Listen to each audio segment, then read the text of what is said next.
Do we think we are optimistic or too optimistic as filmmakers? I think it depends on the filmmaker. I would say on the average, filmmakers, like most creatives, can be positive. But there's that like point in the career where you get really jaded. And then everyone after that point is really jaded, right? Right. So I think if you're catching that more optimistic introductory side, Yeah. then yeah, it's optimistic. So it's like you're optimistic in the beginning. Yeah, Life beats you down. that's right. But what I was thinking was that, and this is something that happens to me a lot. Yeah. I will start a project, like even this podcast today, right? Right. Like we said, we're gonna start filming at 10. I don't know what time it is, but it's definitely It's about 12:30. It's 12:30. So or no, 1:30. 1:30. Yeah, 12:30. Yeah. So basically, I think what I find with a lot of creative people is that we have this vision of how things are going to go. Yeah. And I think, like in psychology, right? We are really good at lying to ourselves. Right. And I always try to be cognizant of, am I lying to myself? Am I bullshitting myself here? Right. And I think sometimes when we go into these projects, whether it's a short film or a podcast or anything like that, we tend to,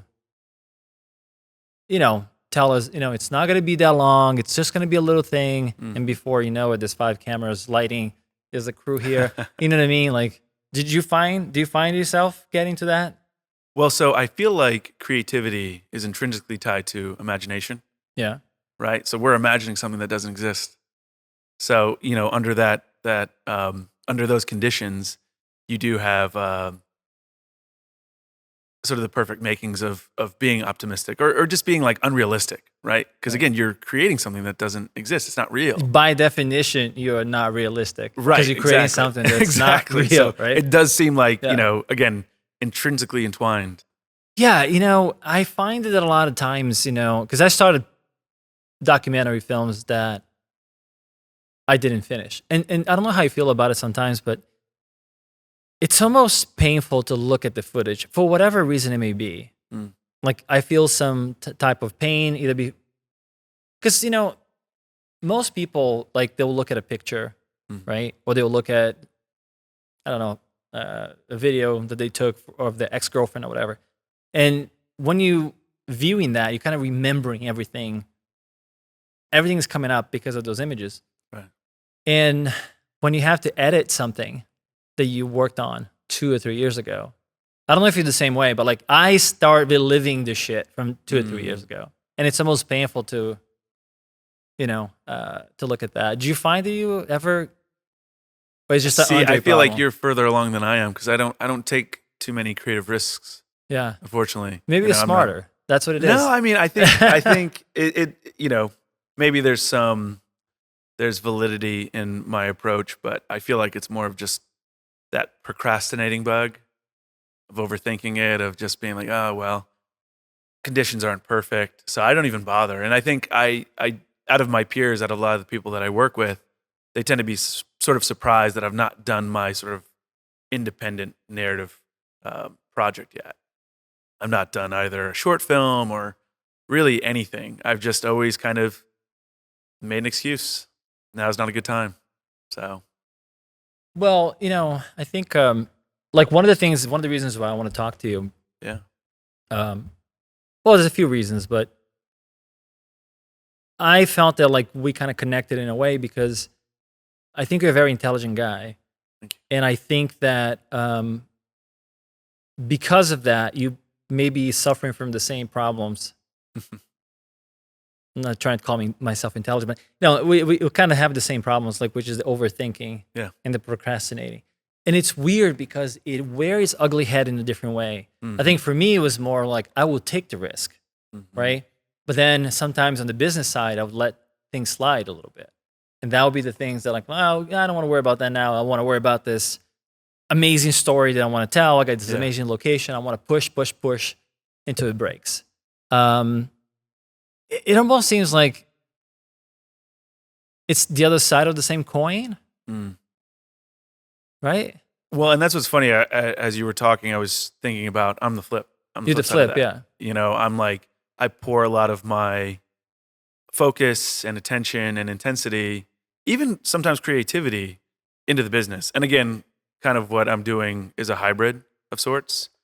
And I think, one thing that I grew up with was my dad was in the medical field. My mom was a portrait artist. And I learned kind of very quickly, like if we depended on my mom, we would starve, right? She Right. was like the quintessential starving artist sort of mindset. I mean, again, being a portrait artist, she would spend an entire year on a single painting that would be like $1,000. And it's like, that's obviously not sustainable, right? And she's also being a mom. So, it's that I didn't want to be too hard on her, but it definitely left a really solid impression of like, okay, if I'm going to do this, I have to do it differently. I cannot be precious like that. Because again, I saw that very particular, extremely precious approach to art, and so when I got into my career doing commercials and more corporate video type content, I was very determined not to take that approach. And I think because of it, I found a really good sweet spot where I'm very comfortable. Like, I refer to myself as more of a midwife, creatively speaking. I'm just here to give birth to the creative's baby, right? This is the copywriter or the art director or the creative director's baby. I'm just there to give birth to it. And I found like a good balance there, but it can be kind of a cop out sometimes where I'm like, I'm not taking creative risks because I have that to fall back on, especially in the commercial environment. You have so many layers of that because it's not just the creative director, it's also the client's baby too. It's their brand. It's, the brand that they've established and their vision for the brand. So it's like you've got all these other partners in the mix. I guess if anything, it'd be like the mother and father. And I'm, again, just there to help deliver it. So in that sense, I definitely have realized that it's an easy space to make excuses, to not take creative risks and not do my own projects and not really, make my movie, make my films, make my anything. Cause it's like, it's no risk. Yeah. Because the technology is no longer the barrier, really. Right. I mean, Yeah. like the barrier is time. It's the, the money that you don't make when you are, you know, um, and I found that too. Like I told you, I think when we talked a few times already. Yeah. Last summer, on my other channel, I did this really ambitious video that we were not able to finish because of technical issues that I was not. Well, put it this way, I haven't been able to overcome them yet. Yeah. But the footage is there. I'll eventually use it. But you don't understand the scope. I think that's the thing. I think with a lot of people that want to make a film or a short, or even a podcast, like we said, it's hard to fully get the scope of how much of your life this thing is going to take. Yeah. I definitely put myself in harm's way for it. But it's weird because when you're doing it, like when you're creating, like when I'm in a movie set and I'm directing or whatever, like time flies by. I have no concept of time. Right. I feel like I am where I'm supposed to be, and the rest of the world just shuts off. And there's no feeling like it. And in a way, it's like, I don't know if that's a good thing or a positive or a bad thing. I think that's why we need producers. Maybe. Yeah. I fight with the producers all the time too. Yeah. Because that's the thing. I think it's like, it's hard. It's hard because like the more passionate you are, the more risk you take. Right. And you have to have like the other person by your side, whether it's the director or whatever, kind of gets it. Yeah. Well, and I think that's what it is. I mean, filmmaking, I think, is, I mean, I don't want to be dramatic here, but it seems like the ultimate art form because there's not many art forms, that are on that scale, especially financially, right? That level of commitment where so much is at stake each time you do it. And simultaneously relies on so many moving pieces, right? It is like an orchestra. So it's not that, there's not other art forms that require lots of people, but, the financial stakes of that are never higher typically. right. So in that sense, it's amazing, but you really need to have all those pieces working in concert or else, it does fall apart, right? If you're too much into the director's vision and they're uncompromising and they're being a diva, that can alienate the crew, the DP, all these people that are supposed to be there to support them. And then sometimes, more typically, it's like you have the creative side and you have the producer side, right? The money side, the studio side. And I think in that sense, in Hollywood, to me, that tends to be more of the problem, is the studio side. I think typically if you've gotten to the point nowadays where you are at the helm of a major motion picture, you know how to be a productive artist, right? You know how to be efficient. You know how to be not too precious about your craft.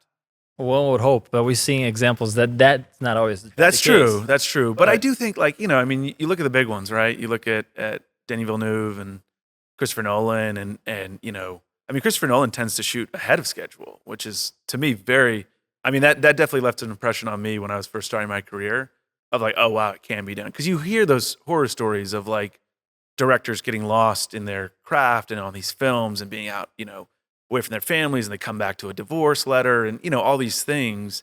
And again, that left an impression of, oh, you can do it. You just got to be really focused. And I think, to me, the best filmmakers are good at doing both. They're good at being focused, not being too precious, but having their very clear vision and being really good at communicating that. And I think that is sort of the sweet spot is, if you can be that kind of artist. I do feel like there are a lot of artists that are like that, though, that are not given the chance to shine because of the other side, right? Like it's unbalanced right now. Studio model, producers, EPs, showrunners, they have too much power, in my opinion. And I feel like it's making the overall craft suffer, where you're not allowing, again, really inspired, really capable creatives bring their vision to life. Filmmaking is an interesting business because it's, in order to be successful, I think, like for a film to be successful, and what I mean by successful is, does the movie take you in a roller coaster ride? Right. Does it actually take you in an adventure? Is it making you think as you're watching it? I think that's a successful movie, right? In order for you to do that, you almost have to go completely against all the principles of business. Right. Because usually what happens is like, there's demand for something, right? And then I'm going to make a gizmo that's going to fulfill the demand that the people have. Yeah. And so I don't have to market very hard because, people need water. So if I made water, if I made something like that, then it'd be easy. But the thing with film, I think that makes film special is that people don't know what they want. They want to go on a ride, right? But they don't know what kind of ride they're going to go on, right? So I think that's where there's a disconnect. I feel like that's easy to be the default perspective, but I feel like, again, great filmmakers are great filmmakers, and I think that there is this sort of essential thing of like, hey, these handful of people, once you've reached a certain point, they know what the people want, right? It's almost like on an instinctual level. And I think we talked about this, but like how instincts can oftentimes be wrong. Or maybe was it you who was telling me that? We talked about some stuff before. We talked more before than we talked in the podcast. It's like the podcast could have been like recorded like 3 or 4 times. Yes, I know. But I what I heard was that basically people's instincts. I remember who told me this. That basically a lot of times people's instincts can be wrong unless they are an expert in something. And I think that's a really interesting thought, because I think it's easy to look at certain people and be like, oh, wow, they've succeeded so much. Obviously they know something, they're wise. And it's like, there's such a distinction. And I think if anything, what we're missing, especially in the film industry, but overall in society, is wisdom. It's not about knowledge. Again, we're in the age of data, so it could never be about a lack of knowledge. It's about a lack of wisdom, that taking this data and, because that's what history is, right? History is an expression of human nature over time. And I think it's just so easy for, people to look at, to look at anything and just say, oh, well, this is the first time we're doing this. And it's like, oh, well, we have all this data that says, and it's like, these principles don't change. As long as you're dealing with people, these principles don't change. And that, to me, to bring this back to where I was kind of starting with, of like, trust the process almost, right? Let the experts do what they know. because it does feel like, I don't know, it's like you have these financial, uh, highly financial successful companies like consultancies and things like that. They're coming into Hollywood and they're dictating, how the business should run, all this stuff. And it's like you're missing the core of the business. You should be trusting your experts who know the business, know the game, know how it works. I think it's just a perfect storm, honestly, at least in this industry, where you're having, all this data driven, um, whatever you want to call it, results driven entertainment model, or I'm saying that wrong, but basically it's like they're taking that kind of model that has worked in other sectors Right. that allowed it to be predictable and bringing it in, and you mix that with the way streaming has made the whole industry a bit more technologically, motivated. It's just a perfect storm of like you're getting all the information, but it's like not seeing the forest for the trees. Yeah. Well, the other day, just yesterday or the day before, I was shooting something for my company, right? For the other channel, the channel of the company. And I talked a little bit about that. Something, in order for you to get views, something doesn't necessarily have to be good, right? It can be horrible. So it's like it's like a train wreck. It's a horrible thing that everybody stops to see. Right. And it gets more impressions and gets longer viewership. So I think what happens, and the guy from one of the guys from Netflix was talking about this. He's saying, Schindler's List is a better movie than Happy Gilmore, but people watch Happy Gilmore more often. Right. I never watched Schindler's List, and I'm afraid to watch it because it's so intense. So it's one of those movies that I know is great, but I certainly have avoided it for that reason. But eventually one day, when I'm really happy one day, I'm going to watch Schindler's List to depress me down a little bit. Right. But it goes to that point. It's like if you're looking at data alone, you'd be like, oh, let's make Happy Gilmore 3 or 4 or 5 or whatever, because that's what people watch. And I think that's what's happening with that, with those companies. What I would say is that is a bit short-sighted in my point of view, because if they focus on telling a proper story, you know what I mean? Then I think they make more money. But and that's the thing. I totally agree with that. And I feel like the formula doesn't need to be reinvented. And I don't know. I do feel like you get to this certain level of creatives, and especially like the Hollywood writer mindset. They're so into like, I don't know. It's like the way acting can be so esoterical, right? It's like, oh, is it method? Is it, all? It's like, guys, like I especially in entertainment, it kind of does have to sit at a surface level. And I'm not saying, or maybe surface level is the wrong way of putting it, but it's straightforward in the sense of make something that has a really good emotional core, and you can kind of get away with murder. If you have a great story, that's fantastic. But it's got to be that good balance of both, right? It's got to be something that I feel like I'm almost talking out of the two sides of my mouth, but it seems so basic to the people that understand it, of like, this is what a film needs to be. yeah. But for some reason it's like, again, the wrong people are in charge, I think, to a certain degree. And it's not even that they're the wrong people. They're really capable business people, but they're not good at creatively interpreting what the people want. And again, like that's why it's like you do need to have a trusted source of people that are like, hey, they've tapped into something.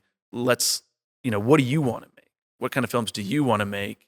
And just find that balance of like, okay, that's maybe a little too deep or like a little too dark, or, and I think to your point though about Schindler's List versus Happy Gilmore, I mean, again, entertainment can vary widely as to what you want. You couldn't go any more opposite in those two movies. I mean, it's like, but I think that there's merits for both. You just have to like financially gauge, okay, this is the likely viewership from this endeavor, this is the likely viewership from this endeavor. And I think, again, that is to me where, I don't know, I think Hollywood with the way technology has been infused into the model has just really thrown them off balance, again, to where like the really significant people in the equation are just not the the true decision makers. It's like, again, I'm not even faulting the top guys, right? At a lot of these platforms, a lot of these studios. It's just that, there's just enough going on. It's that sort of, you can't make a movie by committee. And that's ultimately where the model has gone because of technology. And it does kind of fall back on a trusted group of directors that you're like, hey, these people have been financially successful. They seem to be able to tap into the zeitgeist pretty easily. They're, on budget filmmakers. They're not, crazy divas that are going $100 billion over budget, and I think that that's what you got to do. And I think there is almost this like moment in Hollywood and entertainment that's like, that sort of recoils at the thought of just give the people what they want. I think it's almost like not even just entertainment, advertising, marketing, all of it. It's like, just give the people what they want. I think there's some politics there that's part of the driving force behind that. But, I think kind of a perfect example is the American Eagle thing, to poke that bear. But have you seen that? No. All the controversy around the American Eagle. No. Sydney Sweeney. Oh, Good yeah. Genes. Okay. Now I know what you're talking about. That's Yeah. a perfect example of like, yeah, you pissed off a lot of people, but the jeans are sold out. So obviously that's a good example of you gave the people what they wanted. And I think brands and especially studios, you, again, from a fiduciary responsibility that you have to your audiences and to your whatever, all the stakeholders, you got to do that, because at the end of the day, that's what made most of these studios and brands and businesses successful, is they just tapped into something that there was a demand for. And I think if anything, that's the problem right now, is there is such a recoiling of that, culturally speaking, that made its way to the business and entertainment world. But I think it's sort of a resetting of that. Because again, I'm not talking politics here, but I am saying that I think in some ways, a lot of these brands and studios got political in a way. And it's a simple formula. Just go back to kind of giving the people what they want. And I mean, even Marvel's a good example of like, I think what Marvel's done and is doing with bringing back Robert Downey Jr., like, so brilliant, because that's what the people wanted. People loved Robert Downey Jr. They loved that charm. They loved everything that he was building in that franchise. And you see very clearly, very distinctly when that ended, how, the whole brand sort of fell off, and how very quickly you bring him back on and the whole brand just totally gets reinvigorated. Yeah. So I'm older than you. And growing up, I was a big G.I. Joe fan, big Transformers fan. And I think it was 1984. Yeah, 1984. Hasbro had the brilliant idea to kill the entire cast of Transformers in a brutal, horrible way. Have you seen this? No. The Transformers 84 movie? The kids basically grew up with. They killed them off horribly. Oof. In In a cartoon? a cartoon. Because they're all robots. They're like, yeah, who cares? But we'll just kill them. But like, it was traumatic. And they kill Optimus Prime for the first time. And kids were pissed. Parents were pissed. And the reason why they did it is they said, okay, well, we're going to phase off the old toys. Because basically the whole thing with Transformers and G.I. Joe was brilliant. It's brilliant marketing. I will give them that. That was phenomenal marketing on their part. They created a cartoon that was actually made by Marvel Studios at the time. Marvel did a phenomenal job with it. But then they were like, oh, this is too expensive. Let's make it cheaper. So they kill off the toys, right? So to get new toys into the shelf, so new characters. And the kids hated it because they were attached. The point, I say this to say that, the thing that made the show so special is that the storytelling at the time for that audience, which are children, was so well done that it became part of the, those were our friends that we, after school you come and you watch Transformers, you watch G.I. Joe. I wanted to grow up to be G.I. Joe. You know what I mean? I almost joined the army because I wanted to be G.I. Joe. But the point is like, when the accountants got there, they're like, this is too expensive. Why are you guys spending all these millions of dollars making a cartoon? Hire somebody, make it cheaper. And they did, and it sucked. Kill off the toys. So it's like when the business that's where it's so complicated what we do is like once it becomes so penny pitching kind of mentality, that's what destroys the narrative. Once the narrative dies, Yeah. my friends, everything dies because everything is story. Once the creativity dies. Of course. And I think that's I've always found that a really interesting thing because again, the lens that I always framed everything through was either you're being creative and you're a starving artist, or you're doing something that maybe you don't love the same way, Right. but it pays the bills. And I think as I've gotten into my career, I've seen it done both ways. Yeah. No, I think that again, as I've gotten older, I've seen the potential. Like it does work. It absolutely does work. I mean, essentially what you're saying is, anytime a creative business is successful, it just, the true business people come in and they fix it by destroying it. And it's like, Right. that doesn't make sense. Because that model worked. I mean, that model worked Right. incredibly well, right? Like they were like number one toy sales in the world with those two brands. And the entire reason why that it worked. And that's the thing. Is like I think also people don't understand why something is working. Right. Right. So they try to improve it or whatever, fix it, like you said, and they destroy it. Because I go back to it, like it was the narrative, it was the story, it was the characters, it was like all the storytelling stuff. Yeah.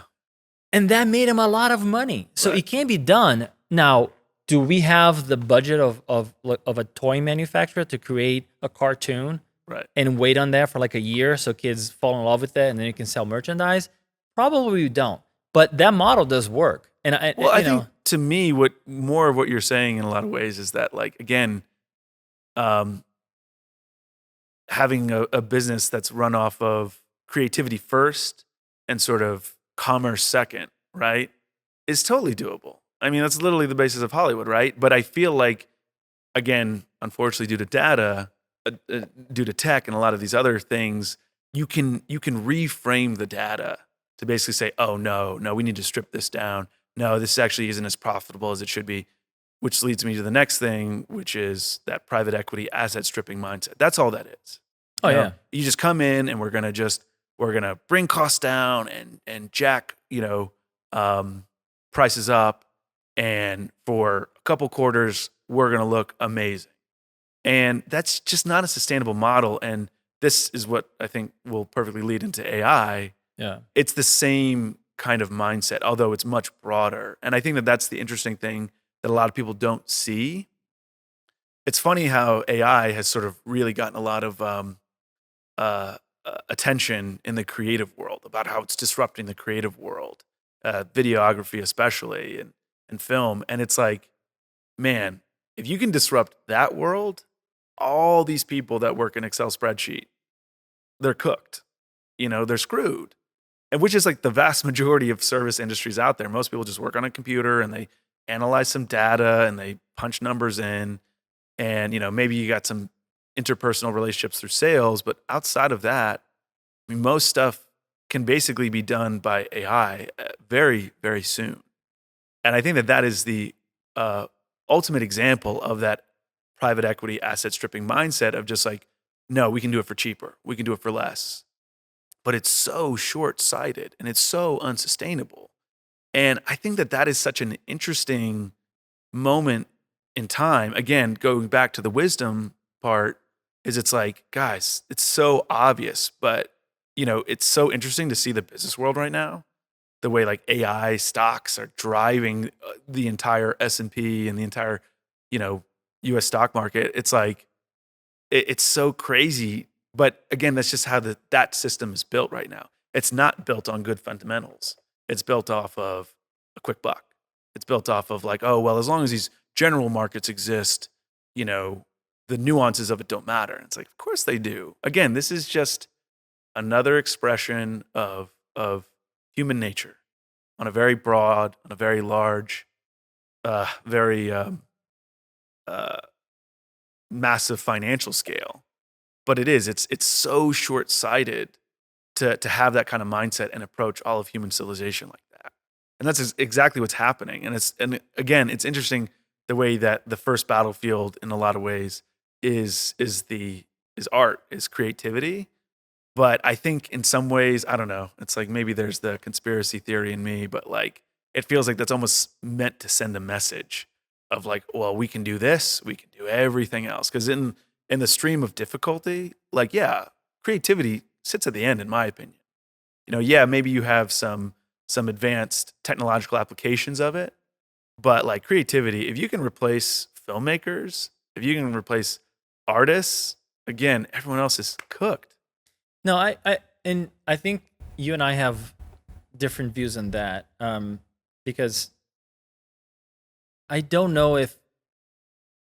Well, remember how we said that it doesn't have to be good; it just has to be watchable, Right. right? And again, I don't like that. Right. I'm not saying things I like. The position that I'm making is against myself in a way. But if, because even with clients, they're asking, "Oh, how are you going to integrate AI into the video production?" I said, "Well, we can use for like a little shot here that we don't have if we don't have the budget, whatever. There are things that we can start using, right? Are there jobs going away because of it? Yes, they are. And I think I was watching another YouTube channel. The guy's name I don't remember now, but he's a filmmaker, documentary filmmaker. He was talking about that. Is that if filmmaking is a pyramid, right? The base of the pyramid is getting destabilized first. So the people who are going to be, like maybe the set designers, some of these jobs that AI can kind of, like for example, what you do here, right? Like this is a volume. I know that we only have the logo today, but this is basically, and you can explain it better than I can, but it can be any set that you want it to be, right? But see, that's a good example. Though. You still require things like this. You still require all those foreground elements, and like that's a good example of like, no, you really do need all the set dressers, all those people. But you don't need them for the wall. You don't need them for that, but that's only half the world. And I think that is a lot of the world. It could be a lot of the world. If it's like a spaceship or like a mountain or whatever. I mean, I guess what I'm saying is like, and it's great. Like for you and me, this technology could be really beneficial, right? Because I mean, you're offering the service here. People they can rent the space. They can produce things that would be prohibitive before, right? Like literally, we can make this be a spaceship. Yeah. And too bad the guy that does that is not here right now. But like this can be anything we want it to be. So those jobs are gone. Yeah. It means that we're not gonna fly to whatever we could potentially fly if you wanted this to be the European Riviera or whatever, right? We're not gonna fly there. We're not gonna book the hotels. We're not gonna rent the cars. We're not gonna do any of this stuff. Right. We're just gonna come here and pay for this. So in a way, that's already taking those jobs away. And that part, I would say yes, but that's how technology always is. Right. What I think is dangerous is that I'm less concerned about our stuff. I'm more concerned about a greater destabilization of the economy to the point where nobody can afford to go to the movies. Right. And they can't afford to pay for YouTube subscriptions or buy things. Mm-hmm. That's going to affect us. Well, that's what I'm saying. It's like, again, like that is the danger of AI because it's like, again, we're getting all this attention of the way, but it's like no one's even talking about all these job layoffs at these huge companies. Right. They're coders. Right. Coders are already cooked. They're getting fired. I was not aware of that. My friend who's a coder, I was like complaining to him about the film industry. And he's like, dude, you have no idea. I've been dealing with this for like a year or two. Like, we are just getting laid off in these rounds where they like, it's not advanced enough. So they bring them back. And then, but each time it's a little less and a little less. Mm-hmm. And, that is exactly what's going to happen for all these other industries. Again, like, I think when the dust settles, again, the creative world will be fine because by its nature, it's something that has not exactly been done before. And so much of what AI is, it's sort of a blender, right? It sort of copies what people do and it aggregates it and it spits out a version of it. And it will always feel in one way or another like AI because it's built off that model. Creativity is about, we're not shooting on what we were shooting on 10, 15 years ago, 30 years ago. Like that art form, as an art form, it's always advancing. What's the new look? I mean, even the commercial world, probe lenses were a new technology and now you see them everywhere. It's like, that's the nature of what we do. It's kind of being eye-catching. And so I think, again, the creative world, the film world will be fine. And I think just in general, people's palettes, so to speak, for what we do, they have that appetite. They don't want to eat the same thing. They want something new, on a pretty regular basis. So in that sense, again, that is okay. I am also worried about, can people even afford films in 5-10 years? Is it going to be one of those things where AI is so destabilizing that, like, for the broader economy, that everything sort of collapses? And that's where I think, again, maybe in our previous conversation we disagreed a little bit, where I just don't see a world where this isn't just a bubble and it doesn't just pop. When you have that unemployment rate, which is really high actually for Gen Zers, it's like 9% right now. No one's talking about that. But when that ticks up to 20% on the broader labor force, there's all these levers that are basically there to check that. I mean, the Fed, by and large, is there to check that. And, when everyone just sort of does the math on, like, well, where is this all coming from? Oh, it's AI, these massive industries, sectors. I mean, trucking, for instance. Trucking is the number one most common job, I believe, in the US. That's already happening. They're already trying to take that out. It's like, at what point does the entire system snap, right? Because I'm like, is it 10%? Is it 20%? Like, because at the end of the day, to your point about being good enough, that's all AI is. It's good enough. Yeah, again, it builds off of the aggregate, the average, and it just duplicates it. And so it's like that, by its nature, is what's going to be so dangerous for society, is because it can kind of replace most tasks, most jobs, but society's not oriented to that. Well, here's the thing, though. I think that we might be living in very interesting times. Yeah. Because the only thing I disagree with you is I don't know if it's a bubble. Again, I don't know. I'm not saying you're wrong. Yeah. I'm saying that I don't know.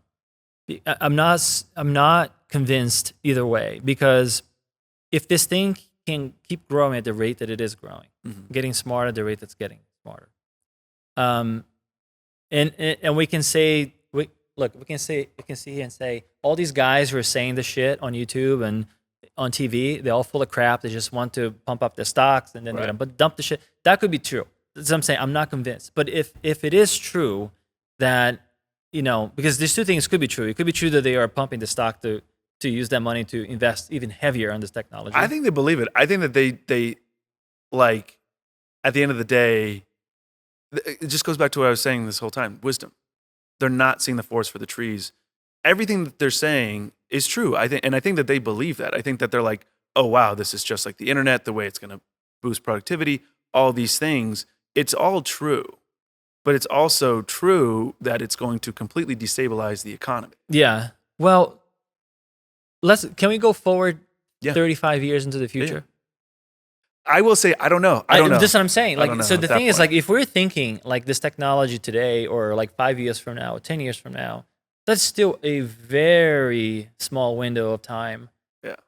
When it comes to human history or life in general, right? 10 years goes by really fast. 30 years from now, like, this genie is not going back in the bottle. Right. Like 30 years from now, it's so impossible for me to predict. Like, I don't know what life is going to be at all. Well, and I think that part of what I think it is, at the end of the day, to go back to the genie in the bottle thing, right, is that the earliest critics of AI were not saying, well, AI is intrinsically bad. They weren't saying, well, it's going to lead to Terminator. The actual early critics of AI, 10 years ago or so, were saying it's fine, but you can't just roll it out onto all of society. You put it in certain sectors that can really be rocket fuel for that sector. Advanced science and medicine, things like that. Like, so in that sense, I think AI under that model is great, and I think that that's what will be here. But this general consensus, like the way it has rolled out, I mean, one of the earliest critics of OpenAI was that like, hey, you can't just dump this Push on this society. into the world, yeah. And that's exactly what happened. And I think that, if anything, that's the bubble I think that's going to pop. Nice. Well, and to that point too, is like, if you wanted to raise money for this technology, you want to be as disruptive as possible. Right? Because that's going to be the way to do it. Because if you want to, let's say they started to invest or implement AI into medical Right. applications or military or something like that, well, nobody's gonna really know or care about Right. it, right? But if you do, in a way, if you do it at in UQ Entertainment, which is something that everybody watches, Right. that's gonna have. In fact, that's pretty brilliant. If that's their game plan, I have to take my head off because that's pretty good. But I think that's You the know. point. Is like, even if that is their game plan, they went about it all wrong. It's all happening way too fast. If we were 10 But years, isn't there that goal though? Isn't that the whole goal is to make it go so fast that it breaks so they can? So everybody's like, oh, you know what? Let's invest into this thing that's breaking everything else. I mean, but what you're having there is class warfare, and class warfare has been the fundamental war that has always been underlying in society, right? Yeah. And yeah, I'm sure there are definitely seeming extremely rich people that do seem to have some kind of long-term, maybe dark agenda. Again, just as an objective observation. Let's put the tinfoil hat on. Yeah, I mean, like, again, it does seem that. I don't know. Mhm. I'm not a big consumer of conspiracy theories, but it does seem like there's a pattern of behavior and a mindset, and even some of the things they're saying are just kind of like A little wacky. that's a little dark Yeah. perspective on human civilization. But I think that ultimately, again, if that is their strategy, it's going all wrong because it's all happening way too fast, right? It's all happening to where this is going to be a huge issue for the workforce. This is going to be in the next couple of years. You are going to suddenly have like these random sectors that just you have 5%, 10% laid off. I mean, and I don't think there's any world, in my opinion, where that doesn't just very quickly spiral out of control. Technological bubble is going to pop. Not completely, I don't. And I really do think that AI is an incredible tool set and perfect for, space-related endeavors. I mean, there's all kinds of stuff. Well, that medicine would benefit. Medicine, It would be amazing if huge. they could solve problems, in that way. But it's just like, if you're going to replace every accountant in the country, in the world, Yeah. every bookkeeper, it's like, again, what are people going to do? Well, I don't know. Well, that's the thing. It's like I don't know. To wrap this up, I know that this place is new. Yeah. And we didn't get to talk about it very much. So maybe We'll do this again. we'll Sure. do this again. But if people want to hire you or you want to work with your company, how would they go about doing that? Talk Yeah. to the executive producer who's kicking us out now. How does that? So yeah, so we're Rise Studios. Yeah.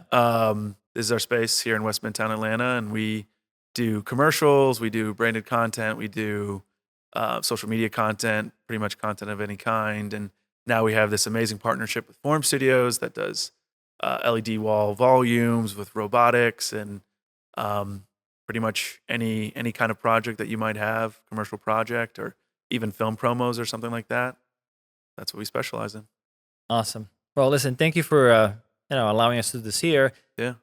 I hope you realize how special you are. This is the first time that I've done this actually looking at the person that I'm talking to. Oh, Because really? it always has been a teleprompter or, interesting. via Skype or, Riverside. So this has been great. This has been great. Anyways, we're going to go now because otherwise we're going to get killed. And we'll see everybody next time. Bye.